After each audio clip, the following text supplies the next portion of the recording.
Jin-ho dit à Jin-woo qu'il va faire sa demande en mariage à Jin-ah.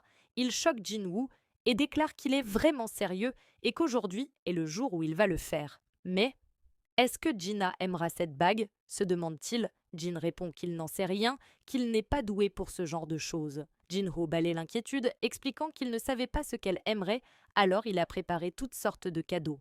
En réalité, il est même en train de faire construire un hôpital sur un terrain appartenant à son entreprise pour que Jin-ah puisse y travailler une fois ses études de médecine terminées, ce qui choque Jin, qui ajoute que le coût estimé de la construction est de 30 milliards de won, soit environ 21 millions de dollars américains. Jin-ho s'étonne de comment Jin connaît ce montant, mais nous nous rappelons dans un flashback que c'était le montant qui lui avait été proposé pour rejoindre la guilde de son père. Jin conseille à Jin-ho qu'il n'a pas besoin de la couvrir de cadeaux pour prouver quoi que ce soit, car il est déjà quelqu'un de formidable et qu'il n'a qu'à rester lui-même. Jin-ho demande alors s'il peut le prendre dans ses bras. Jin refuse, mais Jin-ho saute par-dessus la table pour l'enlacer quand même. Dans une maison, Jin-woo rentre en s'annonçant « Je suis rentré ». Il est accueilli par un bébé et par Cha Hae-in, qui lui demande s'il est sorti boire un verre et pourquoi boite-t-il alors qu'il ne peut pas être soûl.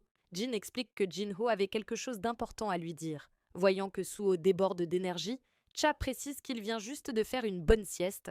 Jin se demande ce qu'il se passe avec eux, ce à quoi Bélion répond en demandant ce qu'il veut dire.